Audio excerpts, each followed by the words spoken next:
জড়িতদের গণহত্যার অপরাধ প্রমাণ করা সম্ভব। বিচার শুরুর আগে আন্তর্জাতিক অপরাধ ট্রাইব্যুনালের বিতর্কিত আইন সংশোধনের তাগিদ, আলামত সংরক্ষণের পরামর্শ। আইন করে বিদ্যুৎ জ্বালানি খাতে লুটপাটের সুরক্ষা, দরপত্র ছাড়াই ১.৫ দশক পছন্দের ব্যক্তিরা পায় বিদ্যুৎ কেন্দ্র সহ সব কাজ। দায় মুক্তির বিধান বাতিলে আদালতে যাবে কেন?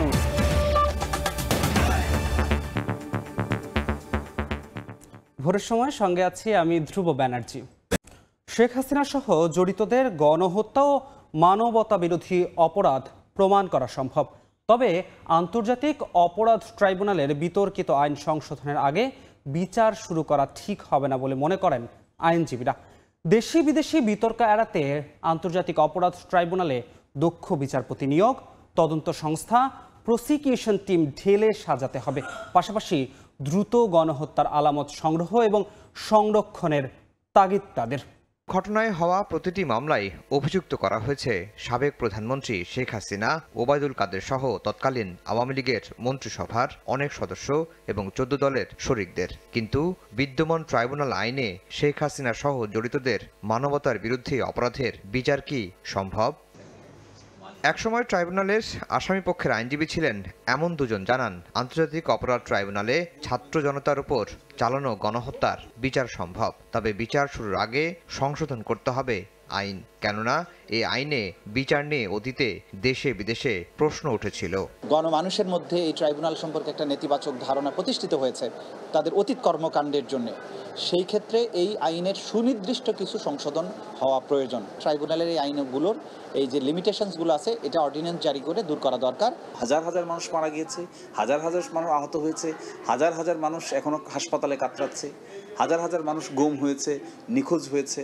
টোটাল জিনিসটাকে যদি একবারে আনতে হয়, তাহলে এটার যে বিস্তৃতি, এই বিস্তৃতিটা, এই বিচারটা যেমন কঠিন হবে, একই সাথে আসামিদের যে রাইট আছে, অধিকার আছে, ট্রান্সপারেন্সি, অ্যাকাউন্টেবিলিটি আছে, এটা নিশ্চিত করাটাও অনেকটা ঝুঁকিপূর্ণ।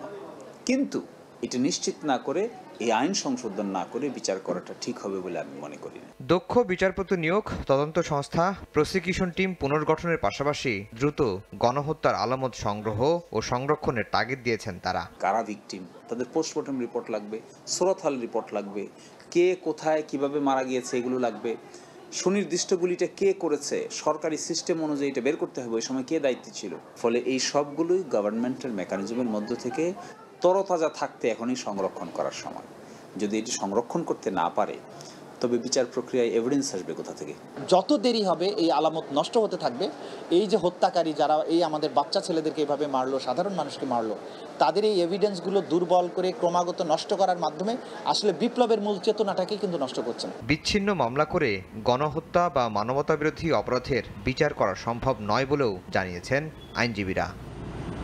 আফজাল হোসেন, সময় সংবাদ। আর নয় গুম, আর নয় মুখ বন্ধ রেখে মানবাধিকার লঙ্ঘন। শুক্রবার বিকেলে জাতীয় জাদুঘরে 7 দিনব্যাপী গুম, জান ও জবান শীর্ষক চিত্র প্রদর্শনীতে এই কথা বলেন অন্তর্বর্তী সরকারের উপদেষ্টা সৈয়দা রিজওয়ানা হাসান। বলেন, এদেশে গুম নামে কোনো শব্দ থাকবে না, এদেশ হবে সবার।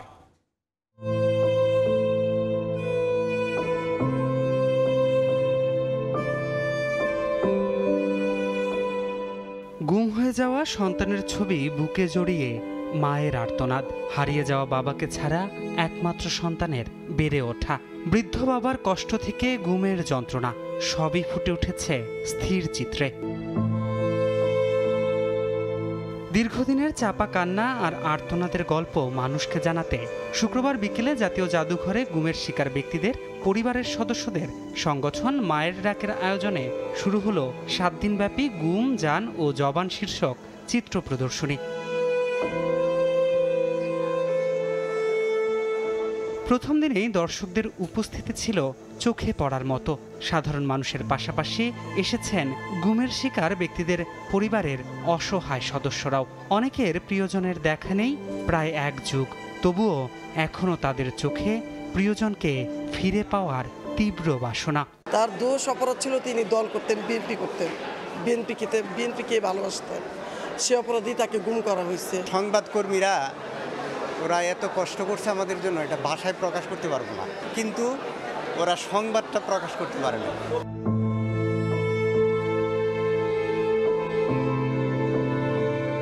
ব্যবধান মাত্র 1 মাসের, বদলেছে প্রেক্ষাপট। যে স্বজনরা একসময় প্রিয়জনের কথা বলতে ঘুরেছে দায়িত্বশীলদের দুয়ারে দুয়ারে, হয়েছে পুলিশি হয়রানির শিকার, তারাই এখন কথা বলছে মুক্ত কণ্ঠে, তুলছে স্বজনকে ফিরে পাওয়ার দাবি। আমরা গত বছর যখন শাহবাগের সামনে দাঁড়াই, আমাদের ওখানে দাঁড়াতে দেবেন, আমাকে ধাক্কা দিয়েছিল, আমি ধাক্কার নিচে পড়ে গিয়েছিলাম। থানায় গিয়েছি, থানা বলেছে র্যাবের কাছে যান, র্যাবে গিয়েছে বলেছে থানায় যান। চালি থানার যে ডিসি উনি আমার দরখাস্তটাই পড়েনি, আমার দরখাস্তটা ছুঁড়ে ফেলে দিয়েছে। আমি ওনার সামনে 10 ঘন্টা অজোরে কান্না করেছি। এর আগে উদ্বোধনী অনুষ্ঠানে অন্তর্বর্তী সরকারের উপদেষ্টা সৈয়দা রিজওয়ানা হাসান বলেন, এদেশে থাকবে না গুম নামের কোনো শব্দ। সকলে মিলে এখন চেষ্টা করব দোষীদেরকে খুঁজে বের করতে, হারিয়ে যাওয়া এবং তাদেরকে শাস্তির মুখোমুখি করতে, হারিয়ে যাওয়া মানুষগুলোকে ফিরিয়ে আনার চেষ্টা করতে, আর এই দেশ থেকে গুম শব্দটা চিরদিনের মতো সরিয়ে দিতে। বিচার বহির্ভূত গুম খুনের বিচার দাবি করে এমন আয়োজন সত্যিকারের স্বাধীনতার প্রমাণ বলেও জানান আয়োজকরা। ধ্রুব ব্যানার্জি, সময় সংবাদ, ঢাকা। গুমের শিকার ভুক্তভোগীর পরিবারকে রাষ্ট্রীয় স্বীকৃতি ও ভাতা চালু করতে অন্তর্বর্তী সরকারের প্রতি দাবি জানিয়েছেন বিএনপি মহাসচিব মির্জা ফখরুল ইসলাম আলমগীর। একই সঙ্গে জাতিসংঘের কমিটি দিয়ে গত 15 বছরে গুমের প্রতিটি ঘটনা তদন্তের আহ্বান জানান তিনি। নয়াপল্টনে আন্তর্জাতিক গুম দিবসের সংহতি সমাবেশে অংশ নিয়ে নেতারা গুমের মাস্টারমাইন্ডদের আইনের আওতায় আনার দাবি জানান। শহীদ মৃত্যুবরণ করেছে, আত্মদান করেছে, সবকিছুর জন্য তাকে দায়ী করে তার বিচার এই দেশে করা হবে। জাতিসংঘে বাংলাদেশে আসার পথ উন্মুক্ত হয়ে গেছে, তারা এই অনুসন্ধানে সহযোগিতা করতে পারবে। সমাবেশে বিএনপি মহাসচিব মির্জা ফখরুল ইসলাম আলমগীর গুমের শিকার পরিবারগুলোকে রাষ্ট্রীয় স্বীকৃতি ও ভাতা চালু করতে অন্তর্বর্তীকালীন সরকারের প্রতি আহ্বান জানান। শিশুটা হাত ধরে যখন দাঁড়ায়, যখন সঞ্জিদা পাশে এসে দাঁড়ায়, এই মেয়েগুলো আমার সামনে আসে, আমি পিতা হিসেবে, অভিভাবক হিসেবে আমি খুবই ভারাক্রান্ত হয়ে যাই। প্রত্যেকটি গুম হওয়া পরিবারকে তাদেরকে ভাতা দেওয়ার ব্যবস্থা করেন, কারণ আমি জানি এখানে অনেক পরিবার আছে যারা অনেক কষ্ট করে তাদের পরিবার চালাচ্ছে। গত 15 বছরে গুমের ঘটনায় মাস্টার মাইন্ড ও কুশীলব হিসেবে সাবেক প্রধানমন্ত্রী শেখ হাসিনা, সাবেক আইজিপি ও সাবেক ডিজিএফআই প্রধান সহ জড়িত সবার সাজা নিশ্চিতের তাগিদ দেন বিএনপি মহাসচিব। প্রত্যেকটি তদন্তের ব্যবস্থা করুন, এটা আপনারা করলে জাতিসংঘ অবশ্যই সেটা করবে। সুষ্ঠু নির্বাচনের মাধ্যমে জনগণের সরকার প্রতিষ্ঠায় অন্তর্বর্তীকালীন সরকারকে বিএনপি সহযোগিতা করবে বলেও জানান মির্জা ফখরুল ইসলাম আলমগীর। মার্জিয়া মুমু, সময় সংবাদ, ঢাকা।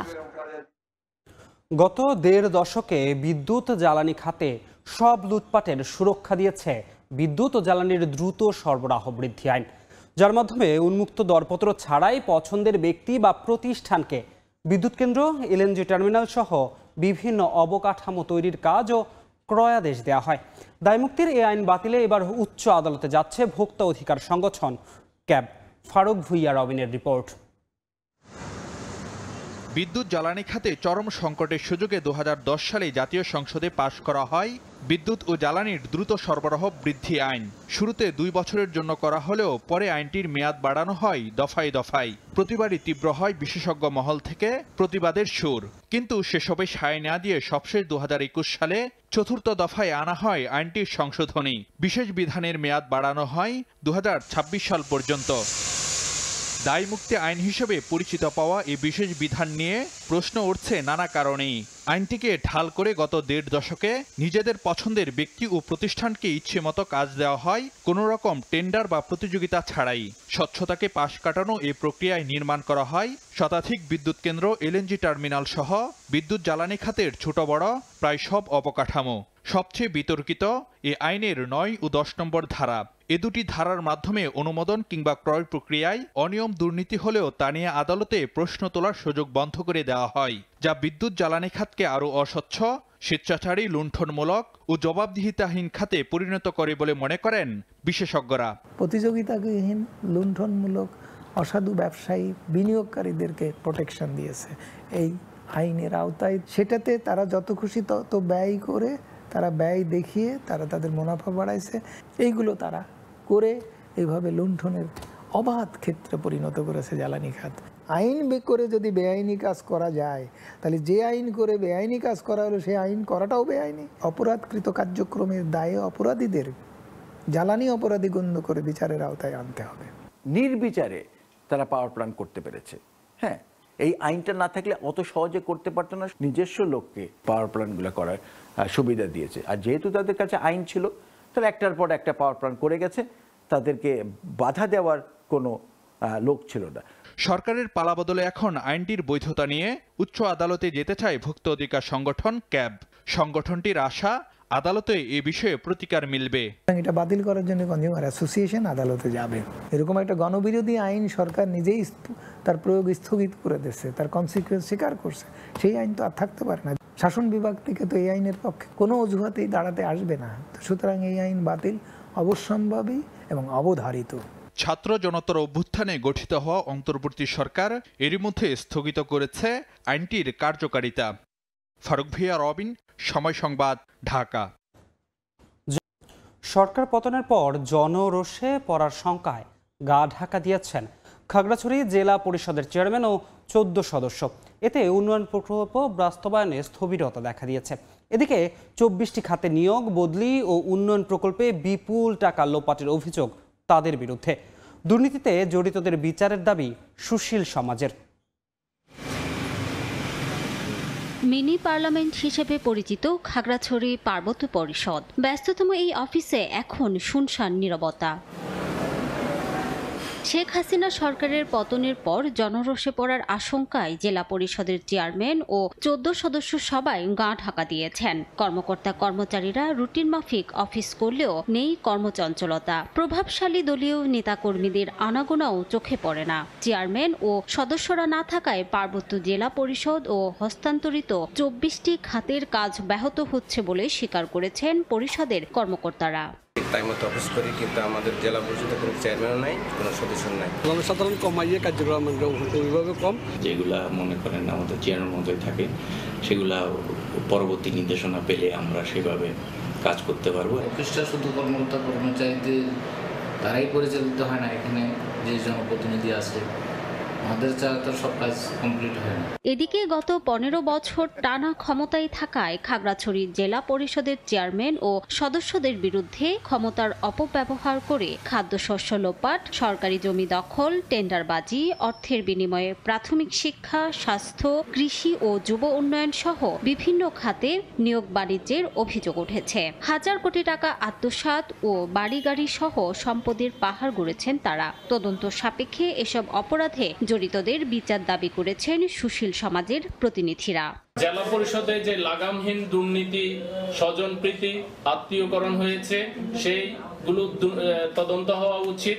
নির্বাচন না হওয়ার কারণে জনপ্রতিনিধি দোষী, স্বচ্ছতার মাধ্যমে জনপ্রতিনিধি না আসার কারণে এখানে বেহাল দশা হয়েছে। ভাবতে হবে এটাকে যে কীভাবে আমরা এখানে একটা ডাইনামিক নেতৃত্ব নিয়ে আসতে পারি, যে নেতৃত্ব আসলে আমাদের এই অঞ্চলের যে উন্নয়নকে নিয়ে সঠিকভাবে ভাবে। পাহাড়ে বসবাসকারী মানুষের ভাগ্য উন্নয়নে 1989 সালে 25 জন নির্বাচনের মাধ্যমে খাগড়াছড়ি সহ 3 পার্বত্য জেলায় স্থানীয় সরকার পরিষদ গঠিত হয়। পরবর্তীতে পার্বত্য চট্টগ্রাম চুক্তি স্বাক্ষরের পর নাম পরিবর্তন করে পার্বত্য জেলা পরিষদ করা হয়।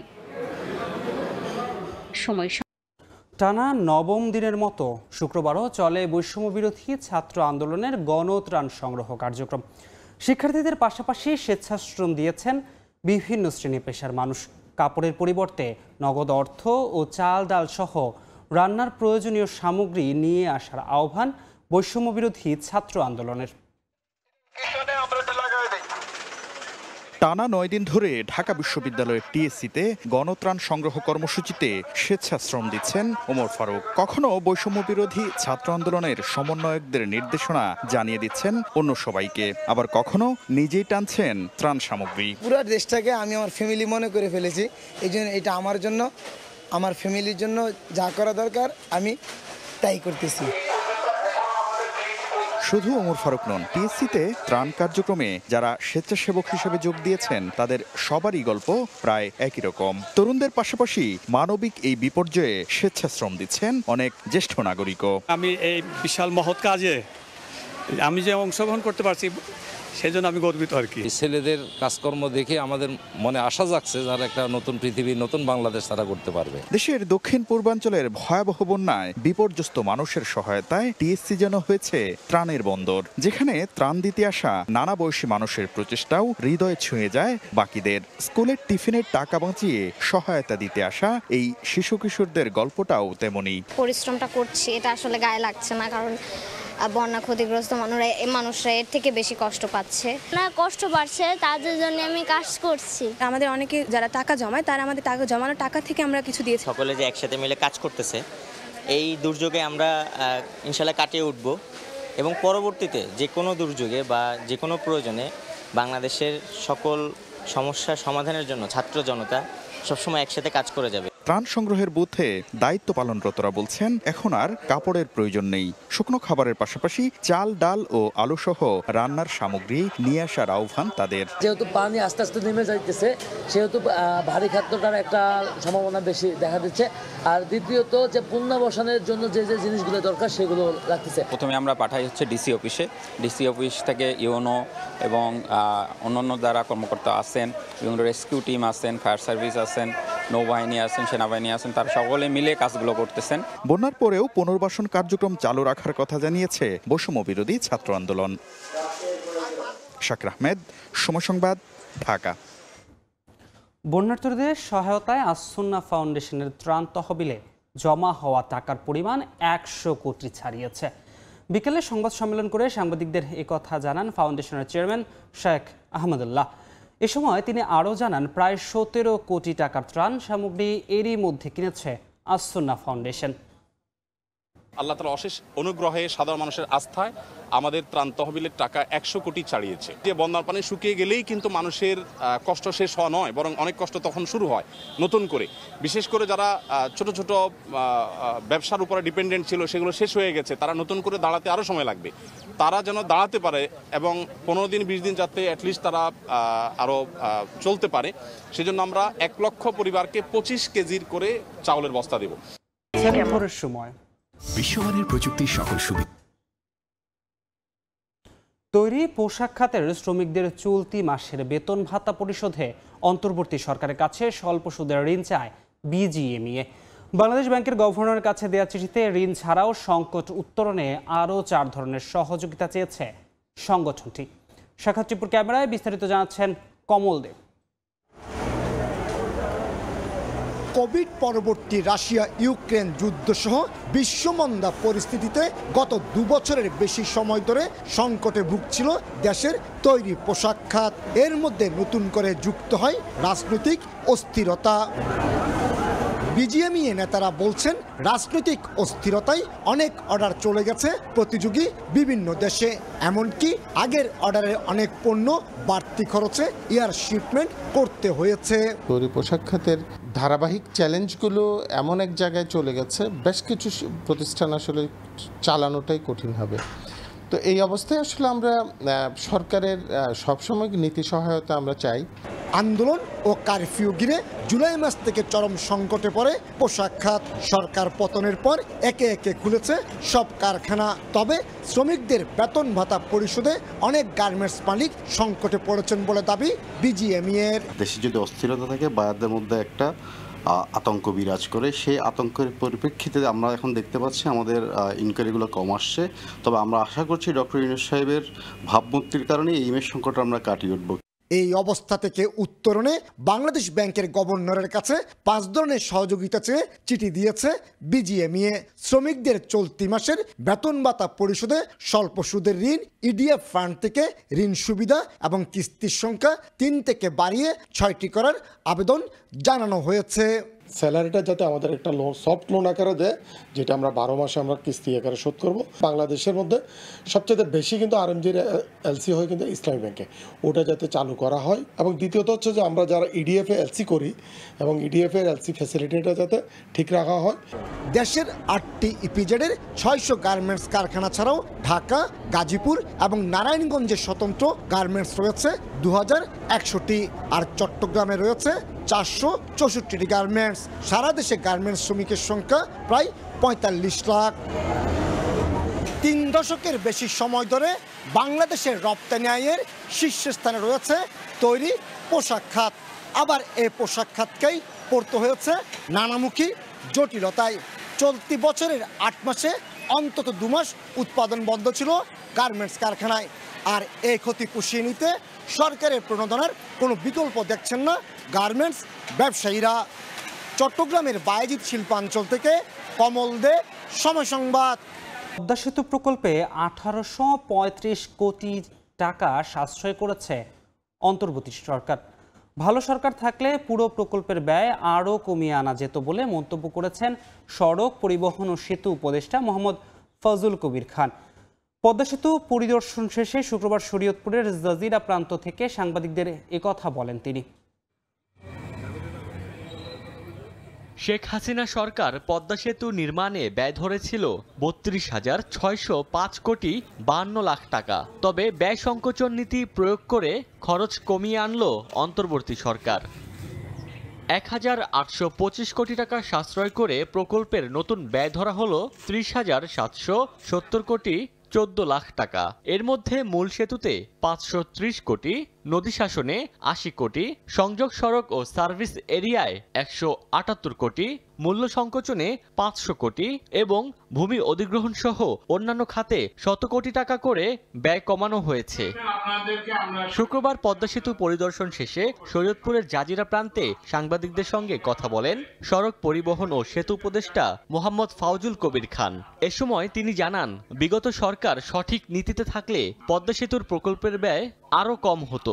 পদ্মা সেতু প্রকল্পের ব্যয় সংকোচন নীতি এবং এগুলো প্রচেষ্টা করে তো এখন আমরা সর্বশেষ চূড়ান্ত ব্যয় এখন দাঁড়িয়েছে 30,770 কোটি টাকা, 70 কোটি 14 লক্ষ টাকা।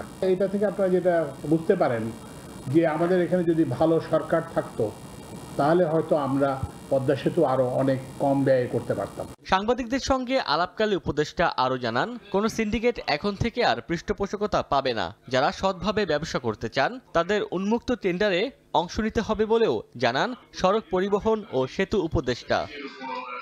ওমর ফারুক, সময় সংবাদ।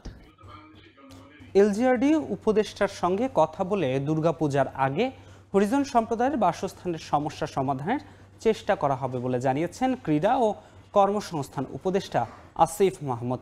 সন্ধ্যায় রাজধানীর হাজারীবাগ এলাকায় হরিজন সম্প্রদায়ের সঙ্গে আলোচনায় বসেন আসিফ মাহমুদ। এ সময় তাদের বিভিন্ন সমস্যার কথাও শোনেন।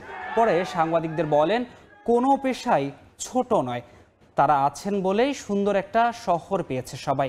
এখন তাদের উন্নয়নে কাজ করতে হবে, কোনো জনগোষ্ঠীকে বাদ দিয়ে উন্নয়ন সম্ভব নয়।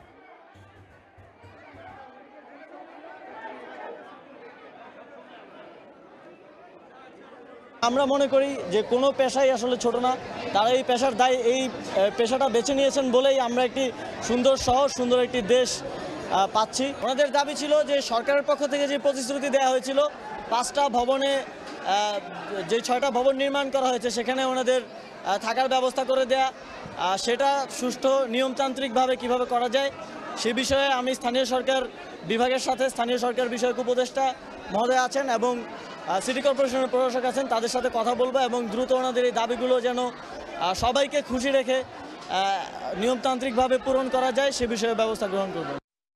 শেখ হাসিনা সরকার জামায়াতকে নিষিদ্ধ করে ছাত্র জনতার আন্দোলনকে নস্যাৎ করতে চেয়েছিল বলে মন্তব্য করেছেন দলটির আমির ডাক্তার শফিকুর রহমান। শুক্রবার বিকেলে রাজধানীর রমনা ইঞ্জিনিয়ার্স ইনস্টিটিউশন মিলনায়তনে সুধী সমাবেশে এ কথা বলেন তিনি। এছাড়া জনগণকে ঐক্যবদ্ধ থেকে যে কোনো ষড়যন্ত্র রুখিয়ে দেওয়ার আহ্বান জানান জামায়াতের আমির। ছাত্র জনতার অভূতপূর্ব এই আন্দোলনের সময় দিশাহারা হয়ে সরকার জামাত ইসলামীকে নিষিদ্ধ ঘোষণা করে এবং তার সাথে ইসলামী ছাত্র শিবিরকেও নিষিদ্ধ ঘোষণা করে। অসৎ উদ্দেশ্য নিয়েই তারা এটা করেছিল যে এই সময়ে কাজ করলে জামাতে ইসলামী ছাত্র শিবির বিক্ষোভে ফেটে পড়বে আর তারাও তাদের সর্বশক্তি নিয়ে আকাশ পাতাল সব দিক থেকে ঝাঁপিয়ে পড়বে। আন্দোলনের গতিপথ পরিবর্তন হয়ে যাবে, ছাত্র জনতার এই আন্দোলন ব্যর্থতায় পর্যবসিত হবে। জামাত তাদের পাতা ফাঁদে পা দেয়নি। ৪৪তম আন্তর্জাতিক কোরআন প্রতিযোগিতায় ১২৩টি দেশের মধ্যে ২ গ্রুপেই বাংলাদেশ প্রথম স্থান অর্জন করেছে।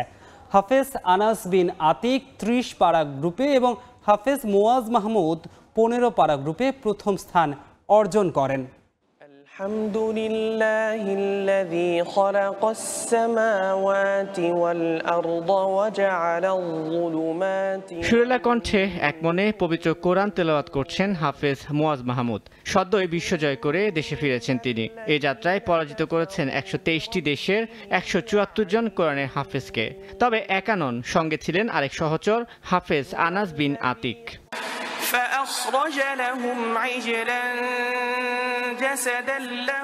মক্কায় হেরেম শরীফে ৪৪তম কিং আব্দুল আজিজ আন্তর্জাতিক কোরআন প্রতিযোগিতায় চতুর্থ গ্রুপে প্রথম স্থান অর্জন করেছেন রাজধানীর মারকাজু ফয়জিল কোরআন আল ইসলামের কিতাব বিভাগের ছাত্র হাফেজ মুয়াজ মাহমুদ।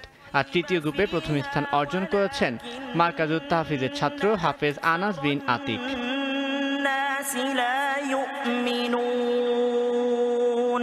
এর থেকে তো আর খুশির কিছু হতে পারে না। আমি আল্লাহ রাব্বুল আলামিনের কাছে নামাজ পড়ে শুকর আদায় করেছি। খুব ভালো লাগছে আলহামদুলিল্লাহ। দেশবাসীর কাছে এতটুকুই বলতে চাই যে আমাদের কোরআন হিফজুল কোরআনের মাধ্যমে যে সারা বিশ্বে এত বাংলাদেশের সুনাম বয়ে আসছে, আপনারা দোয়া করবেন যেন এই ধারাটা জারি থাকে।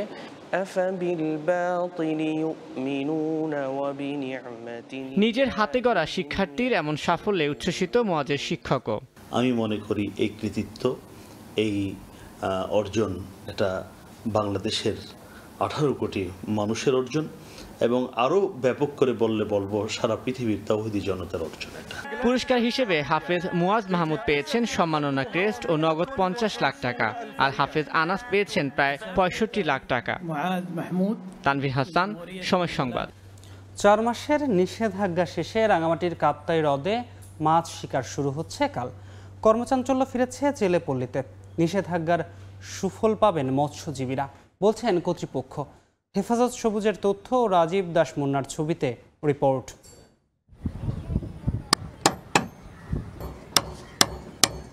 নৌকা ও জাল মেরামতের কর্মব্যস্ততা জেলেদের। আর মাত্র একদিন পরেই ফের মাছ ধরার উৎসবে মাতবেন তারা, তাই তো এমন প্রস্তুতি।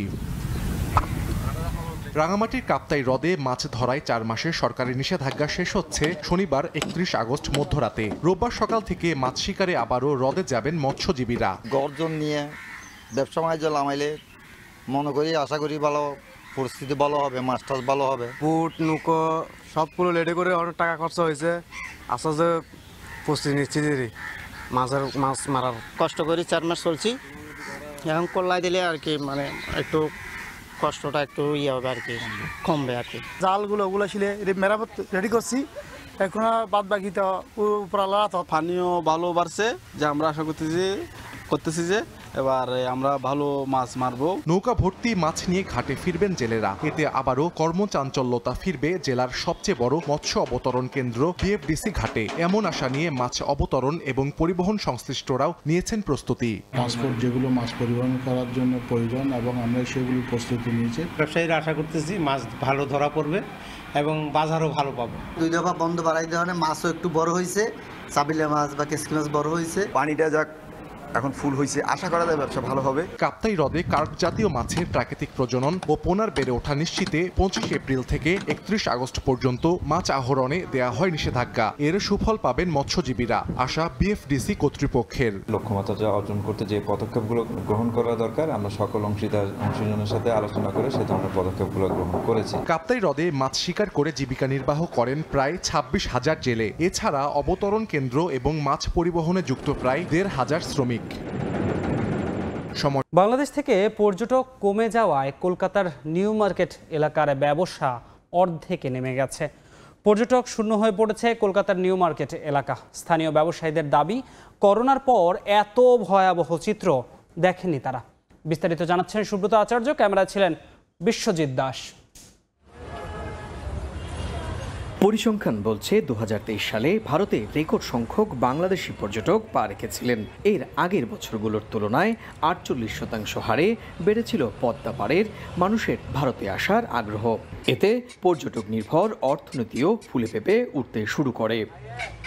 তবে চলতি বছরে প্রতিবেশী দুই দেশের জাতীয় নির্বাচনের সময় ভিসা নীতিতে কিছুটা কড়াকড়ি আরোপ করে ভারত। তখন থেকেই কমতে শুরু করে বাংলাদেশি পর্যটকের সংখ্যা। এছাড়া বাংলাদেশে ছাত্র জনতার আন্দোলনের পর ভিসা কার্যক্রম সীমিত করে ভারত। এতেই তলানিতে নেমে যায় বাংলাদেশি পর্যটকের সংখ্যা। প্রভাব পড়ে দেশটির অর্থনীতিতে।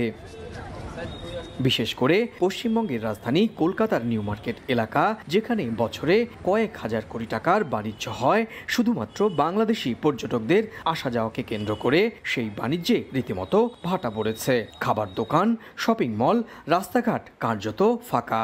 এখন তো বিক্রি বাট্টা কমে গেছে, যেহেতু কাস্টমার নেই, তো যাত্রী না এলে কোথা থেকে হবে? সম্ভবত তো এফেক্ট আসবেই। শুধু রেল কেন, এখানে হোটেল ব্যবসা, তারপর রেস্টুরেন্ট, যারা মানি চেঞ্জার আছে, প্রত্যেকেই এফেক্টেড। ব্যবসা করা তো কঠিন, মানে অনেক কঠিন হয়ে গেছে। বর্তমান চালানোর মতো পরিস্থিতি নেই, মানে গাড়ি চালানোর মতো পরিস্থিতি নেই। তবু আমরা চালাচ্ছি, যেহেতু পুরনো ব্যবসা, পুরনোভাবে আমরা প্রথম থেকে সার্ভিস দিয়ে আসছি। যে ভিসা দিচ্ছে না, নতুন করে ভিসা দিচ্ছে না, যারা নাকি আগে পাসপোর্ট জমা রয়েছে তাদেরটা শুধু দিচ্ছে। তবে বাংলাদেশ থেকে আসা পর্যটকরা বলছেন খুব প্রয়োজনে তাদের ভারতে আসতে হচ্ছে, আর সেটিও আগের করা ভিসায়। নতুন করে তারা কোনো ভিসা পাচ্ছেন না বলেও দাবি করেন। আশা করি যে সামনে সবকিছু আবার ঠিক হয়ে যাবে, এটাই আশা করি। এটাই দুই দেশের সবার মানুষের কাছে চাওয়া, আমরাও আসতে পারি, আপনারাও যেতে পারবেন। আমার আগেই ভিসা করা ছিল, মাস 4 আগে, মাস 5 আগে 6 মাসের ভিসা পেয়েছিলাম। তো ভিসা মেয়াদ প্রায় শেষের পথে ছিল, একটু বেড়াতে আসলাম। মাত্র কারণ হলো আমার চিকিৎসার জন্য, তাই অ্যাপোলোতে চিকিৎসা করিয়েছি। আর এটা ইতিমধ্যে অলরেডি ডক্টর দেখানো শেষ, টেস্ট রিপোর্ট দেখানো শেষ। বাংলাদেশে প্রতি 100 জন পর্যটকের মধ্যে প্রতিবেশী ভারতে আসতে চান 50 থেকে 55 জন পর্যটক। অল্প খরচে ভ্রমণ, কিছুটা উন্নত চিকিৎসা ব্যবস্থা এবং আত্মীয় স্বজন বন্ধুদের সঙ্গে দেখা করা এই আগ্রহের অন্যতম কারণ। ভারতের এই পশ্চিমবঙ্গ রাজ্যের কলকাতার একটি বড় অংশের অর্থনীতি নির্ভর করে বাংলাদেশি পর্যটকদের ওপর। বাংলাদেশি পর্যটকের আশা বাড়লে এখানকার অর্থনীতি চাঙ্গা হয়ে ওঠে, আবার কোনো কারণে বাংলাদেশের পর্যটকদের আশা কমে গেলে সরাসরি তার নেতিবাচক প্রভাব পড়ে স্থানীয় অর্থনীতিতে। এবার চলমান বাস্তবতায় অনেকটাই কমে গিয়েছে বাংলাদেশি পর্যটকদের আসার সংখ্যা, আর তাই নেতিবাচক প্রভাব পড়েছে কলকাতার একটি বিস্তীর্ণ অংশের অর্থনীতির ওপর। কলকাতার নিউ মার্কেটের মার্কো স্ট্রিট থেকে সুব্রত আচার্য, সময় সংবাদ। ইতালিতে আগস্ট মাস জুড়ে চলে গ্রীষ্মের ছুটি। এ সময় শিক্ষা প্রতিষ্ঠান ও অধিকাংশ কারখানা বন্ধ থাকে। তাই জুম্মার দিনে প্রতিটি মসজিদ হাজার হাজার প্রবাসী মুসল্লির ভিড়ে মুখর হয়ে ওঠে। শুক্রবার জুম্মার নামাজ শেষে দেশের বন্যার্তদের জন্য দোয়া করা হয়। সেই সঙ্গে সহযোগিতার জন্য তৈরি করা হয় সাহায্য ফান্ড। দেশের উন্নয়নে বৈধ পথে বেশি বেশি রেমিটেন্স পাঠানোর আহ্বান জানান ইমামরা। বিস্তারিত ইতালি প্রতিনিধি মাকসুদ রহমানের তথ্যচিত্রে রিপোর্ট।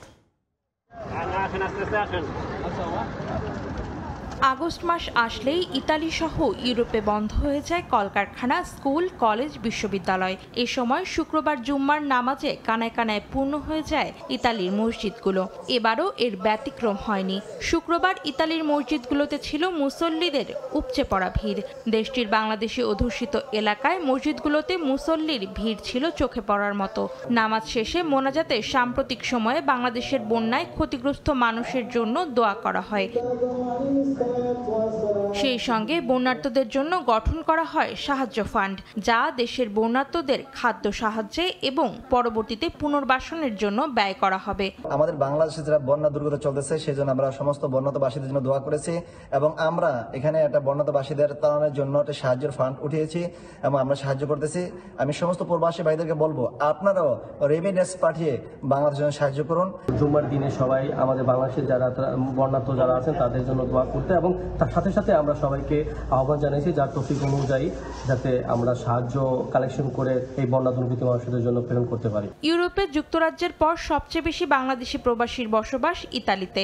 দেশটিতে 2.5 লাখের বেশি প্রবাসী বাংলাদেশির বসবাস। বাংলাদেশের অর্থনীতিতে ইতালির প্রবাসীদের পাঠানো রেমিটেন্সের রয়েছে গুরুত্বপূর্ণ অবদান। তাই জুম্মার নামাজের আলোচনা পর্বে বর্তমান পরিস্থিতিতে দেশের উন্নয়নে বৈধ পথে বেশি বেশি রেমিটেন্স পাঠানোর জন্য আহ্বান জানান ইমাম। সময় সংবাদ, ইতালি। দেখছেন ভোরের সময়।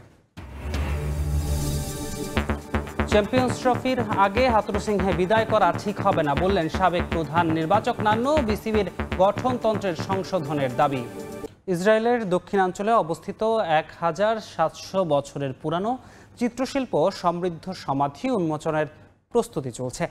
গ্রিক দেবী, পরী, শিশু ও গাছপালার রঙিন চিত্রকর্মে সুসজ্জিত এই সমাধি দুইটি রোমান সাম্রাজ্যের।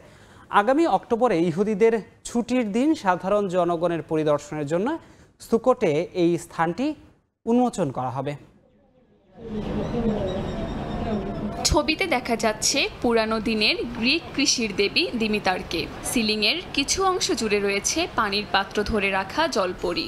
আরও দেখা যাচ্ছে শিশুরা আঙুর তুলছে। এছাড়াও রয়েছে গ্রিক পুরাণের নানা চরিত্র, প্রাণী ও গাছপালার ছবি। চমৎকার রঙিন এসব দেয়াল চিত্র রোমান সাম্রাজ্যের। শুধু তাই নয়, আছে কিছু পুরানো সমাধিও। প্রায় 1700 বছরের পুরানো শিল্পের এসব নিদর্শন পাওয়া গেছে দক্ষিণ ইসরায়েলে। কাজ চলছে এসব সমাধি ও চিত্রশিল্পের যথাযথ সংরক্ষণের। কাজ শেষ হলে উন্মুক্ত করা হবে জনসাধারণের পরিদর্শনের জন্য। অজানাকে জানার জন্য মানুষের চিরন্তন এ আগ্রহ মেটানোর জন্যই চলছে প্রস্তুতি। 1000 বছরেরও বেশি পুরানো এই সমাধিগুলোর একটিকে পাওয়া গিয়েছিল প্রায় 100 বছর আগে ভূমধ্যসাগরীয় উপকূলের পাশের শহর আশকেলনে। সমাধিটি ঢাকা ছিল বালি দিয়ে। এটি খনন করার পর 4টি কবর সহ বড় হলঘর পাওয়া যায়। হলের দেয়াল জুড়ে রয়েছে সেই আমলের চিত্রশিল্পের দারুণ নিদর্শন। দ্বিতীয় সমাধিটি কাছাকাছি আরেকটি স্থান থেকে এখানে স্থানান্তরিত করা হয়েছিল। এটিও তখনকার সময়ের আদলে চমৎকার চিত্রশিল্পে সজ্জিত ছিল। আমরা রোমান যুগের অভিজাত একটি পরিবারের সজ্জিত একটি সমাধির ভেতর দাঁড়িয়ে আছি, যারা প্রায় 1800 বছর আগে রোমান শহরে বাস করত। সমাধিটির বিশেষ ব্যাপার হলো এটার শৈল্পিক মূল্য। অঞ্চলটির আর্দ্র আবহাওয়ার কারণে এই ধরনের দেয়ালচিত্র খুবই বিরল। ইসরায়েলের পুরাকীর্তি কর্তৃপক্ষ জানিয়েছে, অপেক্ষাকৃত বদ্ধ অবকাঠামোর কারণে এত বছরেও টিকে আছে এইসব চিত্রশিল্প। তারা জানিয়েছে, সমাধি ও চিত্রশিল্পগুলো পরিষ্কার করা হয়েছে। আসছে অক্টোবরে ইহুদিদের ছুটির দিন সুকোটে এই স্থানটি উন্মোচন করা হবে। কাকুলি আখতার, সময়। বাস্তবতা মেনে চ্যাম্পিয়ন্স ট্রফির আগে tiger head coach Chandika Hathurusingha বিদায় করে দেয়া উচিত নয় বলেই মনে করেন বিসিবির সাবেক প্রধান নির্বাচক ও অধিনায়ক মিনহাজুল আবেদিন নান্নু। তার মতে এতে নেতিবাচক প্রভাব পড়তে পারে ক্রিকেটারদের মানসিকতায়। সাবেক অধিনায়কদের নির্বাচন করার বিষয়সহ বিসিবির গঠনতন্ত্রের ও সংশোধন চান নান্নু।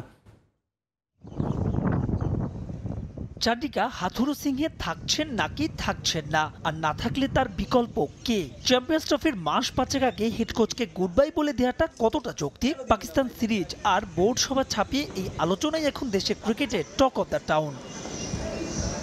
বিসিবি সভাপতি ফারুক আহমেদের গুড বুকে নেই হাথুরু। তাকে বিদায় বলে দেওয়ার জন্য সঠিক মুহূর্তের অপেক্ষা করছে বোর্ড। সেটা হতে পারে পাকিস্তান সিরিজ শেষেই। তবে 2023 ওয়ানডে বিশ্বকাপের 7 মাস আগে কোচ পরিবর্তনের সুফল নয়, উল্টো নেতিবাচক প্রভাব পড়েছিল টাইগারদের পারফরমেন্সে। নতুন কোচ মানে যেন নতুন স্ট্র্যাটেজি। তাই তো চ্যাম্পিয়ন্স ট্রফি ঠিক আগে হাথুরুকে ছাঁটাই করে দেওয়াটা কতটা যৌক্তিক? শর্ট টাইমে কিন্তু প্ল্যান করাটা ডিফিকাল্ট। একটা টিম গুছিয়ে আনা কিন্তু মিনিমাম 1 থেকে 1.5 বছর সময় লাগে একটা বিশ্বকাপের জন্য। ওই জায়গায় এসে কিন্তু শট করে যদি হেড কোচে যদি সরে যায় ইটস ভেরি ডিফিকাল্ট। 2025 সালের জুলাই পর্যন্ত চুক্তি আছে মিরপুরের কিউরেটর কামিনীর। নানা সমালোচনা সত্ত্বেও বাস্তবতা মানছেন সাবেক এই প্রধান নির্বাচক। বিসিবি সভাপতির মতো অন্তত উইকেট বানানোর ক্ষেত্রে নান্নুও কোনো দোষ দেখেন না এই লঙ্কানের। কিছু কিছু জায়গায় কিন্তু আপনারা দেখেন ওডিআই বলেন টেস্ট বলেন এখানে কিন্তু র্যাঙ্কিংয়ের ব্যাপার আছে, পয়েন্টের ব্যাপার আছে। তো সুতরাং এই জায়গায় কিন্তু আপনাকে কম্প্রোমাইজ করতে হয়। পুরা একতরফা বললে হবে না, কারণ কিছু ম্যানেজমেন্টের সিদ্ধান্ত অবশ্যই নিয়ে কিন্তু আগাতে হয়। গুঞ্জন আছে এবার নতুন পরিচালনা পর্ষদে পরিচালক হিসেবে দেখা যেতে পারে নান্নুকে। আপাতত যা গুঞ্জনে সীমাবদ্ধ রাখছেন তিনি। তবে সংশোধন চান সাবেক অধিনায়ক কোটায় বিসিবিতে নির্বাচন করতে না পারার গঠনতন্ত্র। আমরা কিন্তু অনেকবার আলোচনা করেছি, কারণ এটা হবে না কেন। ফর্মার ক্যাপ্টেনদের তো অবশ্যই দায়িত্ব আছে, এটা তো দেওয়ার অনেক কিছু আছে। সুতরাং এই জায়গাটা থেকে অবশ্যই গঠনতন্ত্র পরিবর্তন হওয়া উচিত। সাবেক সতীর্থ বোর্ড সভাপতি ফারুক আহমেদকে নিয়ে উচ্ছ্বাস ঝরল নান্নুর কণ্ঠে। তার বিশ্বাস কাগজে কলমে নয়, ফারুকের নেতৃত্বে সত্যি বদলে যাবে দেশের ক্রিকেট কাঠামো। মাহবুব রিমন, সময় সংবাদ, ঢাকা। বাংলাদেশে নারী বিশ্বকাপ আয়োজন না হওয়া দুঃখজনক। ঢাকা কিংবা সিলেটে ম্যাচগুলো আয়োজন হলেও দর্শক সংখ্যা অনেক বেশি হতো, যা ক্রিকেটারদের উজ্জীবিত করতে ভূমিকা রাখত। এমন মন্তব্য করেছেন ইংল্যান্ড নারী দলের অধিনায়ক হিদার নাইট। বাংলাদেশের কন্ডিশন বিবেচনায় প্রস্তুতি নেওয়ায় এবার সংযুক্ত আরব আমিরাতে খেলা চ্যালেঞ্জিং হবে বলেও মনে করেন ইংলিশ ক্যাপ্টেন। রাজনৈতিক অস্থিরতায় ভেস্তে গেল সব। দিনক্ষণ চূড়ান্ত, নির্ধারিত ছিল ভেন্যুও, হয়েছিল ট্রফি উন্মোচন, শুরু হয়েছিল ১০০তম দিন গণনাও। কিন্তু ছাত্র জনতার অভ্যুত্থানের পর নিরাপত্তাজনিত কারণে নারী টি-20 বিশ্বকাপ বাংলাদেশ থেকে সরিয়ে নিতে বাধ্য হয় আইসিসি। ঢাকা কিংবা সিলেট নয়, নারী টি-20 বিশ্বকাপ অনুষ্ঠিত হবে সংযুক্ত আরব আমিরাতে। অস্ট্রেলিয়া, ইংল্যান্ড সহ অংশগ্রহণকারী বেশ কয়েকটি দেশের নাগরিকদের বাংলাদেশ ভ্রমণে নিষেধাজ্ঞা দিয়েছে দেশগুলোর সরকার, যে কারণে আক্ষেপ ঝরেছে টাইগ্রাস ক্রিকেটারদের কণ্ঠে। শারজাহ ও দুবাই স্টেডিয়ামের ধারণ ক্ষমতা ১৬ ও ২৫,০০০। এর আগে ২০২১ সালে ছেলেদের টি-20 বিশ্বকাপের সময় ভারত পাকিস্তানের ম্যাচ ছাড়া অন্য কোনো ম্যাচে দর্শক উপস্থিতি খুব একটা চোখে পড়েনি। আর মধ্যপ্রাচ্যে নারীদের বিশ্বকাপ আয়োজনের অতীত ইতিহাস না থাকায় সেখানে দর্শক উপস্থিতি নিয়ে একটা শঙ্কা থেকেই যায়। বাংলাদেশ বিশ্বকাপ আয়োজনের সব ধরনের প্রস্তুতি নেয়ার পর সেখান থেকে মেগা ইভেন্ট সরে যাওয়াটা ধাক্কা দিয়েছে দলগুলোতে। বাংলাদেশে বিশ্বকাপ আয়োজন না হওয়াকে দুঃখজনক বলে মানছেন ইংল্যান্ডের অধিনায়ক হিদার নাইট। ভিন্ন কিছুই হতে যাচ্ছে। বাংলাদেশি বিশ্বকাপ হলে অবশ্যই অনেক বেশি দর্শক হতো। ২০১৪ সালে সেখানে খেলে দেখেছি, আমাদের ম্যাচে অনেক দর্শক দেখেছি, বিশেষ করে সিলেটে। আমরা এটি নিয়ে কথা বলবো, তবে এটা বিশ্বকাপ, এ নিয়ে উজ্জীবিত হতে খুব বেশি কিছু দরকার নেই। কেউ কেউ দর্শকদের অনেক আওয়াজে রোমাঞ্চিত হয়, ফলে আমাদের সামনে কি আসতে যাচ্ছে সেটি নিয়ে প্রস্তুত হতে হবে। আমার মনে হয় না হুট করে বেশি দর্শক আসবে, তবে এ নিয়ে কিছু করার নেই। অবশ্যই নিরাপত্তা সবচেয়ে গুরুত্বপূর্ণ। বাংলাদেশ বিশ্বকাপের ভেন্যু বিবেচনায় রেখে প্রস্তুতি সেরেছে দলগুলো। ভেন্যু বদলে যাওয়ায় প্রত্যেক দলের জন্যই কিছুটা চ্যালেঞ্জিং হবে এবারের আসর। অবশ্যই বাংলাদেশ দলের জন্য ব্যাপারটি দুঃখজনক, নিজেদের মাটিতে বিশ্বকাপ খেলতে পারবে না। তবে আমার মনে হয় এটাই হয়তো ঠিক সিদ্ধান্ত। কন্ডিশন একটু আলাদা হবে, তবে তা মানিয়ে নেওয়ার জন্যই আমরা চেষ্টা করব। আগামী ৩রা অক্টোবর বাংলাদেশ ও স্কটল্যান্ডের ম্যাচের মধ্য দিয়ে পর্দা উঠবে এবারের নারী টি-20 বিশ্বকাপের। তাজিন খন্দকার, সময় সংবাদ। র্যাঙ্কিংয়ে উন্নতির লক্ষ্য নিয়ে ভুটান গেল বাংলাদেশ ফুটবল দল। প্রীতি ম্যাচ হলেও প্রতিপক্ষকে হালকাভাবে নিচ্ছেন না কোচ হাভিয়ার কারবেরা। ভুটানের বিপক্ষে ম্যাচেই জয় নিয়ে দেশে ফিরতে চায় ফুটবলাররা। এদিকে প্রথমবারের মতো জাতীয় দলের বহরে মিরাজুল ইসলাম ও শাকিল আহাদ তপু। দেশের ক্রীড়াঙ্গনে একের পর এক আসছে সফলতা, সেই ধারা অব্যাহত রাখতে চায় বাংলাদেশ ফুটবল দল। জামাল ভুঁইয়াদের এবারের গন্তব্য ড্রাগনের দেশ ভুটান। হযরত শাহজালাল আন্তর্জাতিক বিমানবন্দরের টিম বাস থেকে নেমেই ম্যানেজার আমের খানের সঙ্গে শুভেচ্ছা বিনিময় করেন তপু মুরসালিনরা। বিমানবন্দরে প্রাণবন্ত পুরো দল। জুনিয়রদের সফলতা থেকেই যেন অনুপ্রেরণা খুঁজে নিয়েছেন বিশ্বনাথ ফাহিমরা। আর সবার মধ্যমণি প্রথমবারের মতো জাতীয় দলের বহরে থাকা মিরাজুল ইসলাম ও শাকিল আহাদ তপু। দেশের মাটিতে পুরো দল নিয়ে অনুশীলন করার সুযোগ পাননি কোচ হাভিয়ার কাবরেরা। তাই প্রথম ম্যাচের 5 দিন আগেই ভুটানের বিমান ধরেছে পুরো দল। দেশটির উচ্চতা ও কন্ডিশনের সঙ্গে মানিয়ে নিতে 6টা প্র্যাকটিস সেশন করবে লাল সবুজ বাহিনী। র্যাঙ্কিংয়ে এগিয়ে থাকায় ভুটানকে হালকাভাবে নিচ্ছেন না কোচ কাবরেরা। প্রথম ম্যাচের আগে আমরা 6টা অনুশীলন সেশন করতে পারবো। আমাদের মূল লক্ষ্য ভুটানের উচ্চতা এবং কন্ডিশনের সঙ্গে মানিয়ে নেয়া। র্যাঙ্কিংয়ে তারা আমাদের থেকে এগিয়ে, তাই তাদের হালকাভাবে নেয়ার সুযোগ নেই। ঘরের মাঠে তারা শক্ত প্রতিপক্ষ। আমরা দুটো ম্যাচেই জয় নিয়ে ফিরতে চাই। চন্দন এবং রাহুল আমাদের সঙ্গে আগেও ছিল, তপু আর মিরাজুল একেবারেই নতুন। আশা করি তারা দলের সঙ্গে মানিয়ে নেবে। র্যাঙ্কিংয়ে উন্নতি করতে হলে ভুটানের বিপক্ষে ম্যাচ দুটিতেই জিততে হবে বাংলাদেশকে। সেই সুযোগ হাতছাড়া করতে চায় না ফুটবলাররা। অবশ্যই আমরা জিতার টার্গেট নিয়ে যাচ্ছি, কারণ আমাদের এটা টার্গেট থাকবে, কারণ আমরা চাবো যে আমাদের র্যাঙ্কিংটা ভালো একটা অবস্থানে নিয়ে যাওয়ার জন্য আপনার জিততেই হবে। নতুন যে দুইজন আসছে আমরা চাবো ওদেরকে যথেষ্ট সাপোর্ট দেওয়ার জন্য, যেন আমাদের টিমের সাথে খুব তাড়াতাড়ি অ্যাডজাস্ট হতে পারে। ভুটানের বিপক্ষে আগামী 5 ও 8 সেপ্টেম্বর দুটি প্রীতি ম্যাচ খেলবে বাংলাদেশ। ফাহিম ইসলাম, সময় সংবাদ, ঢাকা। জাতীয় ক্রীড়া পরিষদের দোকান বরাদ্দের সেকেলে নীতির কারণে বছরে শত কোটি টাকার রাজস্ব হারাচ্ছে সরকার, অথচ তার সুবিধা ঠিকই নিচ্ছে দোকান বরাদ্দ পাওয়া অসাধু ব্যক্তিরা। শুধুমাত্র বঙ্গবন্ধু স্টেডিয়ামেই এই সুবিধা নিচ্ছে 80% বেশি। বিষয়টি জানার পরও অদৃশ্য কারণে কোনো ব্যবস্থা নিচ্ছে না জাতীয় ক্রীড়া পরিষদ। এস এম ইকবালের রিপোর্ট। মোট 21টি খাতে রাজস্ব আদায় করে জাতীয় ক্রীড়া পরিষদ, যার মধ্যে উল্লেখযোগ্য আয় আসে এনএসসির স্থাপনাগুলোর দোকান ভাড়া থেকে। তবে এই জায়গাতেই বছরের পর বছর ধরে চলছে শুভঙ্করের ফাঁকি। রাজধানীতে থাকা এনএসসির বিভিন্ন স্টেডিয়াম এবং কমপ্লেক্সে দোকান সংখ্যা 1074টি, যেখান থেকে গেল অর্থ বছরে জাতীয় ক্রীড়া পরিষদের আয় 7,30,73,000 টাকা। এতগুলো দোকান থেকে ভাড়া বাবদ আরও বেশি অর্থ আসার কথা থাকলেও আসছে সামান্যই। কিন্তু কেন? বিষয়টি অনুসন্ধানে নামে সময় সংবাদ। শুধুমাত্র ঢাকার বঙ্গবন্ধু স্টেডিয়াম থেকে যে চিত্র উঠে আসে তাতেই চক্ষু চড়ক গাছ। জাতীয় এই স্থাপনায় ক্রীড়া পরিষদের বরাদ্দকৃত দোকান সংখ্যা 297। প্রতি স্কোয়ার ফিটে এনএসসি ভাড়া নেয় নিচতলার জন্য 26 টাকা 70 পয়সা আর দোতলার জন্য 22 টাকা 23 পয়সা। সেই হিসেবে 400 স্কোয়ার ফিটের দোকানটির ভাড়া আসে 10,680 টাকা। কিন্তু এই দোকানে দিচ্ছেন কত? মার্কেট তো এগুলো দেখা গেছে অন্যান্য মার্কেটের তুলনায় প্রায় দ্বিগুণ ভাড়া এই জায়গাতে। মোটামুটি আমাদের দেখা গেছে এটা তো আসলে প্রায় আপনার 1.5 লক্ষ টাকার কাছাকাছি ভাড়া আছে। সোজা অঙ্ক মেলাতে গিয়ে জটিল পরিস্থিতি, গোজামিল দেওয়ার সুযোগ নেই। তাই ঘটনার আরো ভেতরে যেতে চাই। ক্রীড়া পরিষদ থেকে দোকান বরাদ্দের তালিকা সংগ্রহ করতেই সমীকরণ পরিষ্কার। বঙ্গবন্ধু স্টেডিয়ামের 9 নম্বর দোকানটি জাতীয় ক্রীড়া পরিষদ বরাদ্দ দিয়েছে মোহাম্মদ মোস্তফা কামাল গংয়ের কাছে, কিন্তু এই দোকানের প্রোপাইটারশিপে আছে কাজী আব্দুল ওয়াহাবের নাম। ইস্টার্ন মার্কেটে তো 80% দোকানই ভাড়া।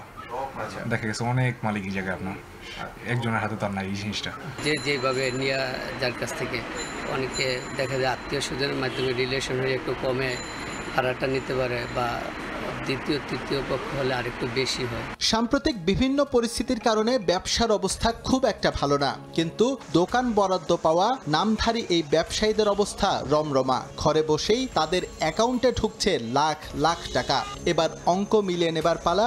এই হিসেবে জাতীয় ক্রীড়া পরিষদের দোকান ভাড়া বাবদ আয় হওয়ার কথা বছরে প্রায় 200 কোটি টাকার কাছাকাছি, কিন্তু এনএসসি রাজস্ব আদায় করছে মাত্র 7 কোটির আশেপাশে। বঙ্গবন্ধু স্টেডিয়ামের নাকের ডগায় বসে বছরের পর বছর মোটা অঙ্কের অর্থ হাতছাড়া হওয়ার খবর নিশ্চয়ই অজানা নয় এনএসসি কর্মকর্তাদের, কিন্তু তারা নির্বিকার। এই বিষয়ে কথা বলতে গেলেও গণমাধ্যম উপেক্ষা করেন ক্রীড়া পরিষদ সচিব আমিনুল ইসলাম। তবে সাবেক এনএসসি পরিচালকের দাবি, কর্মকর্তারা সুবিধা নিচ্ছেন, তাই প্রয়োজনীয় পদক্ষেপ নিতে এত অনীহা। কেন দোকান ভাড়া বাড়ায়নি? কেন আমার 30 টাকা ভাড়া করতে হলো? এটা কি আগে যারা ছিল তারা জানতো না? নিশ্চয়ই জানতো। তারা কোনো হয়তো আমি জানি না, হয়তো কোনো সুবিধা নিয়ে তাদের এই দোকানদার সমিতিকে সুবিধা দিয়েছে। অরিজিনাল মালিক সঙ্গে আমাদের এনএসসির চুক্তি, কিন্তু ওরা করে কি আরেকটা চুক্তি করে সাবনেটের সঙ্গে, সে পয়সাটা সে পায়, মানে বিজনেস না করে কিন্তু পাচ্ছে। শুধু স্থায়ী দোকান নয়, বঙ্গবন্ধু স্টেডিয়ামের ভ্রাম্যমান টং দোকান, এমনকি পার্কিং ইজারা নিয়েও আছে অনিয়মের অভিযোগ। এইসব ক্ষেত্র থেকে আরও বেশি রাজস্ব আদায়ের সুযোগ থাকলেও তা উপেক্ষিত দিনের পর দিন। এস এম ইকবাল, সময় সংবাদ, ঢাকা। আপাতত পরিবর্তন হচ্ছে না বঙ্গবন্ধু স্টেডিয়ামের নাম। কিছু জটিলতা থাকলেও আগামী ডিসেম্বরেই সম্পন্ন হবে স্টেডিয়ামের সংস্কার কাজ। বিজয় দিবসে আবারও নতুনভাবে উদ্বোধন করা হবে দেশের ঐতিহ্যবাহী স্টেডিয়ামটি। এছাড়া অধিকাংশ আওয়ামীপন্থী ঠিকাদার প্রতিষ্ঠানের কর্ণধাররা আত্মগোপনে থাকলেও দ্রুতই এ সমস্যার সমাধান করে কাজ শুরু করা হবে বলে জানান জাতীয় ক্রীড়া পরিষদের প্রকল্প পরিচালক মাহবুব মোর্শেদ সোহেল। 2021 সালে শুরু হয় দেশের সবচেয়ে ঐতিহ্যবাহী স্টেডিয়ামের সংস্কার কাজ। এতদিন সেই কাজের দায়িত্বে থাকা ব্যক্তিরা কালক্ষেপণ করে বাড়িয়েছে প্রকল্প ব্যয়। ক্রীড়া মন্ত্রণালয় জাহিদ আহসান রাসেলের যুগের পর শেষ হয়েছে নাজমুল হাসান পাপনের আমলও। তবে এত বছরও আলোর মুখ দেখেনি বঙ্গবন্ধু স্টেডিয়াম। 2021 সাল থেকে শুরু হওয়া ঐতিহ্যবাহী স্টেডিয়ামের সংস্কারের কাজ দফায় দফায় বেড়ে যার বরাদ্দ গিয়ে দাঁড়ায় 150 কোটিতে। বিভিন্ন ডিপার্টমেন্টে বরাদ্দ হয়েছে একাধিকবার। একবার স্প্রিংকলার বসানোর পর আবারও নতুন করে বরাদ্দ হয়ে পরিবর্তন করা হয়েছে সেগুলো। মিডিয়া সেন্টারের কাঠামো পরিবর্তন করা হচ্ছে দুবার, বাদ যায়নি ফ্লাডলাইট ও গ্যালারির চেয়ারগুলো। তবে যখনই শেষ হয়েছে অধিকাংশ কাজ তখনই দেশের পালা বদলে থমকে গেছে সব কার্যক্রম।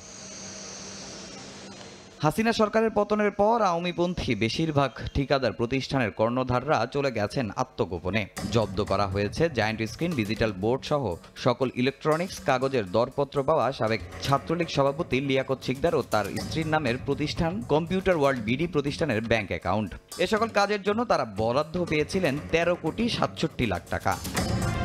এছাড়া গ্যালারির চেয়ারের 7,68,00,000 টাকার প্রকল্পের দায়িত্ব পেয়েছিলেন সাবেক বিদ্যুৎ, জ্বালানি ও খনিজ প্রতিমন্ত্রী হামিদ গ্রুপের ডেলকো বিজনেস অ্যাসোসিয়েট, যার তদারকির দায়িত্বে ছিলেন তার ভাই ইন্তেখাবুল হামিদ অপু। শুটিং ফেডারেশনের মহাসচিব প্যারিস অলিম্পিকের শেফ দ্য মিশন হয়ে গিয়ে আর দেশেই ফেরেননি, যদিও আনা হয়েছে প্রায় 5,000 চেয়ার। সবশেষ 4 আগস্ট পর্যন্ত বসানো হয়েছিল 450টি চেয়ার। 16 জুলাই থেকে কাজ শুরু করছি, মাত্র আমরা 10 থেকে 12 দিন কাজ করছি।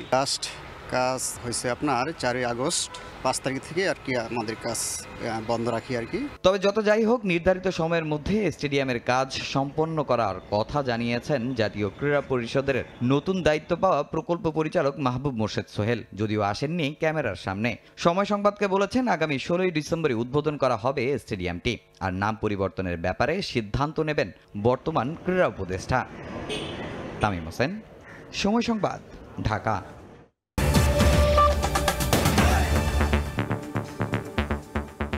এই ছিল ভোরের সময়। সঙ্গে থাকুন সময়ের।